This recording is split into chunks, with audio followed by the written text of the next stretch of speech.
at the crossroads in the hour of hungry shadows. All the roads that lead to hell start the same way, dusty, empty, and stretch to an intersection that is not customary to talk about in the city. It appears only to those who are looking. In a small southern town, lost among fields and dried-up swamps, there lived a 17-year-old boy named Caleb. His life was closed. His mother got drunk, his father disappeared a long time ago, and the school turned into a mouth full of ridicule and humiliation. His only consolation was an old guitar he found in the attic. He played it at night, either calling for someone or trying to drown out the silence. One evening, a drunken grandfather from a church shelter told Caleb, "You're playing well. You can become someone, unless, of course, you're afraid of the intersection." "What kind of intersection?" Caleb asked. "The one that appears only to those who are willing to sell their soul. Old, dusty, with a lantern that never goes out. Rumor has it that if you go there at midnight with a desire in your heart, he will hear you."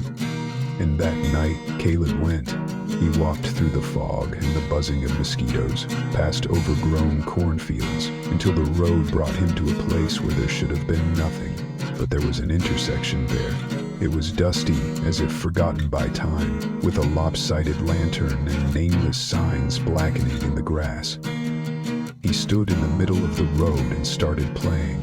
The notes came out shaky. He didn't know what he was playing. His fingers were moving on their own. The air thickened. The lantern light flickered.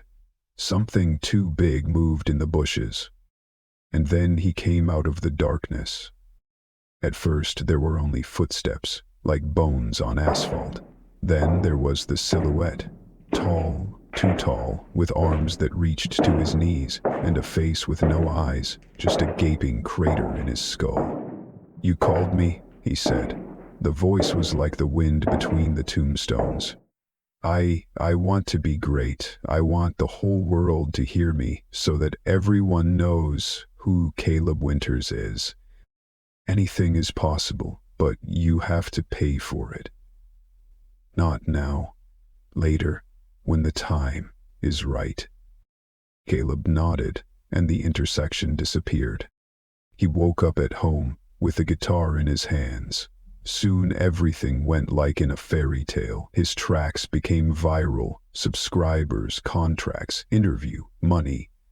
But every time he played at night, at the edge of his hearing, he heard the soft clink of chains and footsteps. And then the dreams began. He saw the intersection. That's the one. Only now there were creatures crawling over him, faceless, with rotting smiles. They whispered in his ear when he woke up. He stopped sleeping. There are purple shadows under the eyes. His mother died strangely. She just sat in front of the TV and stopped breathing. The doctors said it was the heart. Caleb knew it was the first call. A year later, he won a Grammy, and the next day, an envelope. There was a photo inside. Caleb standing at an intersection. On the back, "The time has come. Sign the name." He went there. Her heart was thudding. He took his guitar with him, just like then. The moon was full, but the light seemed strange. The demon was waiting for him, grown up, dressed in a shadow suit. Instead of eyes, there are baby's bones. He holds a scroll in his hands.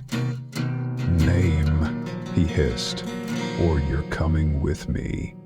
You said later, and now later.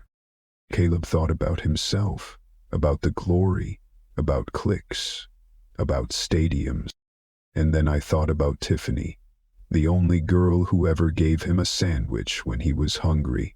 She was now working at a shelter. She lived in poverty, but she was smiling.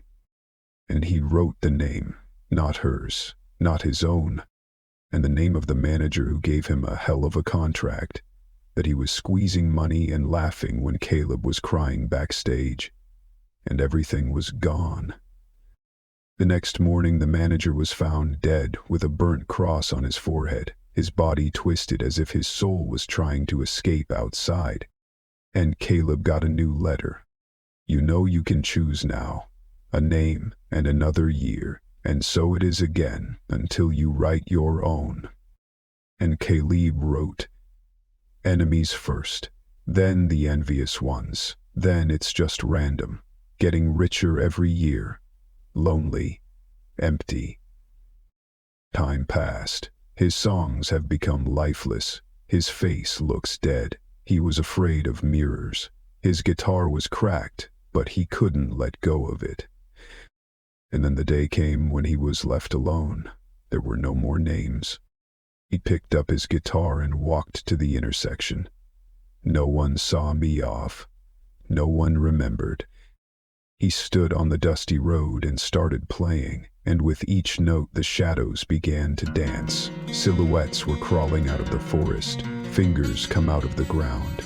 He closed his eyes. When he opened them, he was standing on the side of the road. There was a lantern nearby and the signs. But now he wasn't a guest. He was the master. He became someone who listens to the music of other people's souls. He became the new demon of the crossroads. And if you hear a guitar at the old fork tonight, don't go there. Don't look into the fog. Don't answer the music, because he's looking. A new name, a new soul.